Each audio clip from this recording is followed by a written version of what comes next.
Hello everyone, how's it going, and welcome to today's Wild Rift video. In today's video, I'm going to be showing you all the 5 best champions that you can play for patch 5.1 and the new season 13.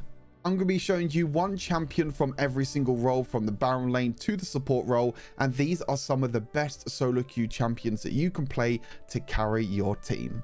First up in the Baron lane, we have the biggest tank of them all, Ornn. But Ornn isn't just a tank. He has a lot of crowd control. He has a lot of damage. He can be an assassin. He has everything that you love in a Baron lane. And now, since the likes of Hullbreaker have been removed, you're not really going to get a lot of split pushing anymore in Wild Rift, and that means there's going to be a lot more team fights, and this is where Ornn can be such a huge carry. Every single one of Ornn's abilities can turn into a crowd control effect, especially his huge ultimate that can go across the entire team. And not only that, he can then dash in and be a huge tank as well, with items like Warmog's armor and Twin Guard also getting a buff in stats. This means that Ornn will be completely unkillable even against these one-shot AP assassins at the moment that are destroying the Rift. For the build with Ornn, you either want to go for the armor boots or magic resist boots. Both of these boots work fine depending on your matchup. Heartsteel over time with Grasp of the Undying means that you'll be stacking health throughout the game, which works incredibly well with Ornn, making him a bit tankier. Searing Crown is great for that little bit of extra damage. It means that his abilities can then burn enemy champions, deal a bit of damage, but also again has tank stats as well to keep yourself alive. The new Ruined Warmog's armor is an incredible item for Ornn. You get so much healing out of combat, and even when you're in combat as well, you now also get a little bit of healing, allowing you to keep yourself alive more often. Twin Guard is by far one of the best tank items in the game right now. You only have to be in combat for a few seconds and you get bonus armor, bonus magic resist, tenacity, and sides, making you so tanky and really unkillable. And then for the final item, we have the new Light Dawn Shroud. As I mentioned already, Ornn has many different ways to crowd control enemy champions. This will give him more damage with Dawn Shroud, but also give him more healing as well, so he can stay in team fights for longer. Grasp of the Undying is the best rune for Ornn. This gives him a lot more 1v1 potential in the Baron lane, but also gives him scaling maximum health, and also gives him a little bit of healing as well. Courage of the Colossus for the extra shielding when you're going to be using your crowd control abilities. Second Wind, this works really well when you're out of combat. However, you can also use Bone Plating if you're against any high burst champions in the Baron lane. Overgrowth means that you'll be stacking health over time when you kill minions or monsters, or even trying to take down champions as well. And Demolish still works really well with Ornn since it scales with maximum health, and you'll still be pushing towers with your team or even by yourself in the Baron lane. If you get an early kill, you can use Demolish to get early tower platings to make that lead even bigger. And for the summer spells, of course, we have Flash to go for them crazy flashy plays, and Ignite to give us that little bit of kill pressure in the Baron lane. Moving into the jungle, we have Master Yi. Now, I don't think that Master Yi is completely broken, but I do believe that he is definitely one of the strongest junglers out there and one of the best solo queue junglers out there. Now, because his third ability is now an auto attack reset, meaning that you could do a lot of damage in a short amount of time. His second ability, the buff that allows him to take 90% reduced damage in the first 0.5 seconds, meaning you can use this as a reactive spell now to take reduced damage from towers or big massive burst damage. This on top of the solo queue carry potential that Master Yi has, and the 1v9 potential that he has, makes him a great carry in solo queue.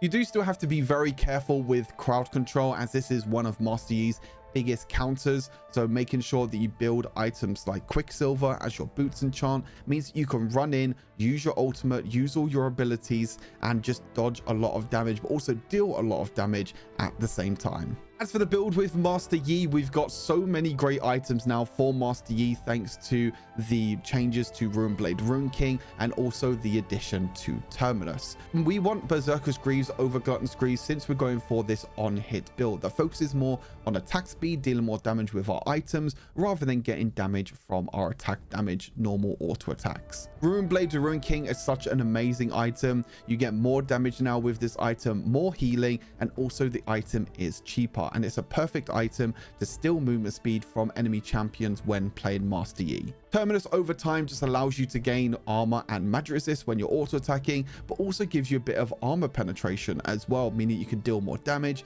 but also it has the on-hit damage, attack damage, and also attack speed. So it's a perfect item for a champion like Master Yi. Wit's End is the magic resist item that we're going for. Again, more on-hit damage as well from this item. A whole bunch of attack speed, 45% attack speed is a lot of attack speed, and it just synergizes really well with how we want to play Master Yi. Death Stance means that we can go for this crazy aggressive plays, since we're not going to be taking a lot of damage, and some of that damage is going to be dealt as true damage over time instead of getting burst or one shot from 100 to 0. And then when we get a takedown, we can get even more healing, and this is so important for Master Yi since he works really well with resets and getting kill after kill after kill. And if you need even more defensive items, then you can go for an item like Guardian Angel. If you do go a little bit too deep, if you do try and go 1 versus 9, try and jump in and you do die, Guardian Angel allows you to resurrect, come back to life, and hopefully survive in a huge team fight. As for the runes, Lethal Tempo is a no-brainer. You get so much attack speed with Lethal Tempo. This synergizes well with all of the items and also Master Yi's kit. Brutal works well with auto attack damage on champions. This doesn't work in the jungle to give you more damage in the jungle, but just the extra auto attack damage on champions, and with this attack speed build makes it more beneficial for us. Giant Slayer to deal more damage to the bruisers and tanks in the game. Legend Bloodline, since we don't have too much healing, we have a bit of healing from Blade Ruin King, but that's about it. We don't really need that much more attack speed either, so I feel like the Legend Bloodline rune will give us a bit more healing to help keep us alive. And then Overgrowth as well. Overgrowth just works really well in the jungle. You can just get a lot of free health for Master Yi to help keep himself alive. And then for the summoner spells, we have Flash to make sure we can flash in to try and go for the kill, or even try and flash away. And then of course we have Ignite since we are playing in the jungle.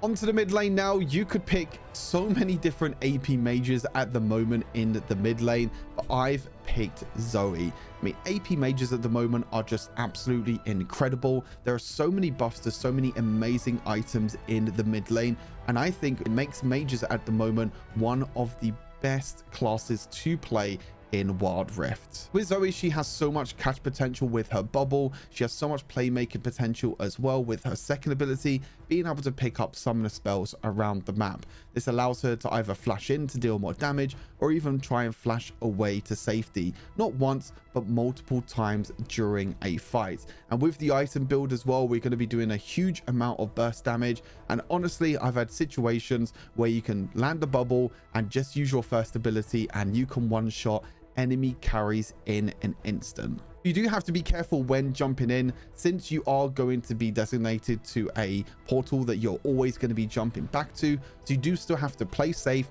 You have to jump in at the right time and make sure that there's not a lot of enemies nearby. But as long as you're safe with that, you land your bubbles, you land your abilities, she is a great carry to play. As I said, for the builds, there are so many new items that you want to go now for AP mages. You still want to go for the Boots of Mana for the early damage and early mana regeneration over time. Luden's Echo is still the best first item to go on most mages. This is just an incredible first item. It gives you mana, gives you wave clear, and the stats in general are just amazing. Then after Luden's Echo, you want to go for the new Light Infinity Orb. You dealing crit damage to enemy champions below 45% health now is so broken, like it's absolutely disgusting. This item is so crazy, so strong, and it's a great item to build. Not only that, but Death Cap now goes up to 55% extra ability power, which means that you're just going to be dealing so much damage with just 3 items. Most of the time you only need 3 items for any AP mage at the moment. Luden's Infinity Orb and Death Cap are more than enough items to just one-shot anyone on the map. We do have the New Horizon Focus as well, which dealing damage from 600 units away will allow us to deal 12% more damage to that same target as well. So if we land our bubble from a far distance, our first ability will be dealing even more damage. And then we have Crown the Shattered Queen as our defensive item. The passive means that we get a little bit of a shield. So if we do jump in a little bit too far, if we do get caught by any crowd control, that shield can help us out. For the runes, First Strike is a no-brainer for Zoe. This rune just works incredibly well with so many abilities that we can use. We have our second ability that also allows us to fire our bolts all the time. First Strike just gives us so much damage to our abilities overall. Even during the laning phase, you can use this to farm up a little bit of gold over time. As for the other runes, Inspiration Tree, we're going for Sweet Tooth as our first rune, going for the extra healing when we go into the Honey Fruits. Transcendence means we can get our abilities up more often, and Nimbus Cloak gives us more movement speed when we're using our summoner spells. And as for the secondary rune, we also have Bone Plating. Since Zoe is still a bit of a squishy champion, if you're against any assassins, anyone in the mid lane that can play aggressive, Bone Plating can help you win the trades in the early game. As for the summer spells, of course, we're going to go for Flash, so we can flash forward, use our first ability, or even try and flash away to safety, and Ignite to go for that kill pressure early on. For the AD carry, I don't think there's going to be any surprise that I'm going to be recommending Xayah this patch. The buff that she got is such an incredible buff that gives her so much more damage. The attack speed on the second ability is insane. The cooldown going down as well is incredible, means that you can have this up more often during fights. And with the new rune Infinity Edge as well, you are going to be dealing a lot of critical strike damage now with Xayah. And also her third ability as well, giving more AD ratio scaling, meaning that in the later stages of the game, you can stack up your feathers over time, use your third ability to pull them all back and deal a huge amount of burst damage. As for the items, we're going for Gluttonous Greaves as our boots choice. This is a no-brainer with a lot of attack damage and also healing over time. Bloodthirster still as a first item is incredibly powerful, even with the changes to like Rune Infinity Edge, for example, Blade of Rune King and other items. Bloodthirster is still the best first item to get. Navori Quick Blades means that we could just have our abilities up more often, which works really well for Xayah because we want to get as many feathers on the map as possible. These feathers will allow us to just deal more damage with our auto attacks and also get more feathers out, so when we pull them back with our third ability, we can deal more damage. As for the third crit item, we are going to go for the new Rune Infinity Edge. The extra crit damage that you get now with this item means that she can do a lot more damage. 75% crit chance with these three items. You are going to be feeling a lot of difference now when you're going to be playing Xayah. And of course, we still need the armor penetration items, so we're going to go for Mortal Reminder. There is a way that you can build Terminus with this build as well to get more attack speed and potentially more damage, and then go for a final crit item. But I still feel like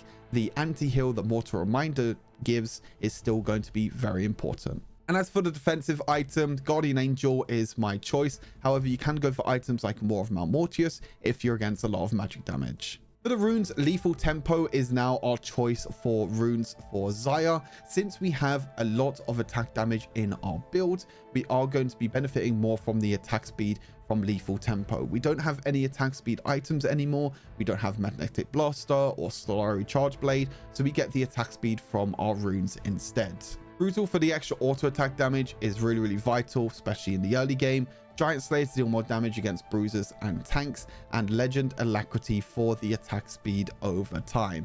And we're going to be going for Hex Flash, which is really good for champions like Xayah that don't really have a lot of mobility or any dashes. She does have her ultimate that allows her to escape or play safe. However, Hex Flash is there to just give you a flash every 20 seconds to get away to safety. And as for the summer spells, we have Flash and we also have Exhaust. Xayah is still quite a low range AD carry, and since you are going to be trying to chase champions after time, or champions are going to be chasing you, Exhaust will slow them, meaning you can keep your auto attack distance and keep dishing out your feathers with your auto attacks.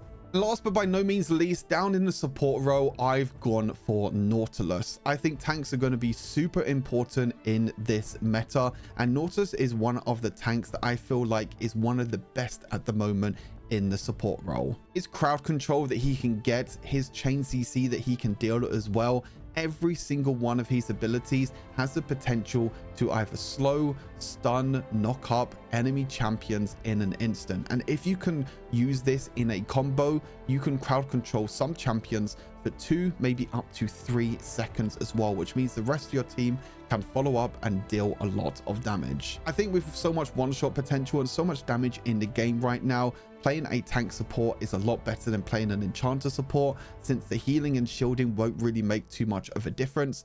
The tank supports with a lot of crowd control can actually use this crowd control to help defend your AD carry against these assassins and mages, even AP assassins jumping on your carry. For the build as a support, we need to go for a support item where Relic Shield is our best option, since it gives us a lot of health over time. For the boots, you can go for either the armor or magic resist boots. Since we are a tank, both of these boots synergize very well. Dig's Convergence, since this item now gives health and armor instead of just giving health and magic resist, this has become a first item priority for most tank supports.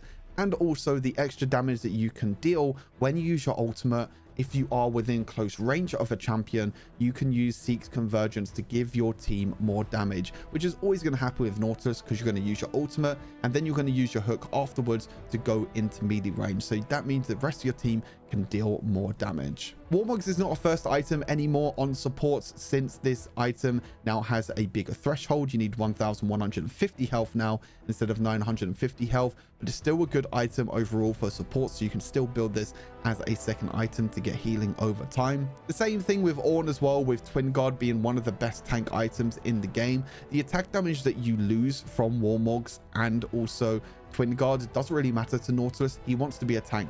He does more damage with his abilities than his auto attacks. His auto attacks are mainly there just to use for his crowd control. And then we have Dawn Shroud as a last item as well. Again, kind of same thing with Ornn. We have a lot of crowd control, which can allow us to deal more damage, but also gives us a bit of healing as well at the same time. For the runes, Glacial Augment, with any crowd control that Nautilus hits, you get them Rays of ice that goes through enemy champions, which means they're going to be slowed, but also they're going to be dealing reduced damage as well. So this is really good when you're trading during the lane phase, but also when it comes to big team fights. Courage of Colossus for the extra shielding every single time we land in a crowd control. Bone Plating, just in case we get caught by any burst damage. However, Second Wind is very good if you're against poke champions during the lane phase. Overgrowth for the extra health over time. And Hex Flash allows you to make some amazing flashy plays later on. You can hide in bushes, you can use Hex Flash, and then use your combo, as I mentioned, with your ultimate, your auto attack, and your hook to chain CC your crowd control for a number of seconds, making it extremely difficult for enemies to escape you, and that means that hopefully the rest of your team can follow up and deal a lot of damage. And as for summer spells, we have Flash, but then we also have Ignite. Since we want to play really aggressive during the lane phase, Nautilus is very, very strong in the early game, but also very strong later on as well with all of his crowd control, and Ignite just gives us the extra bit of damage.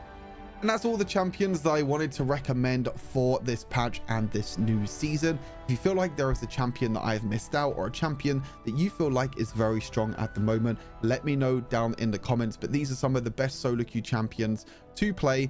Hopefully all of your new seasons have got off to a great start, and I hope you all reach the ranks that you want to achieve. Stay tuned for more Wild Rift content. I'll be releasing my tier list very soon.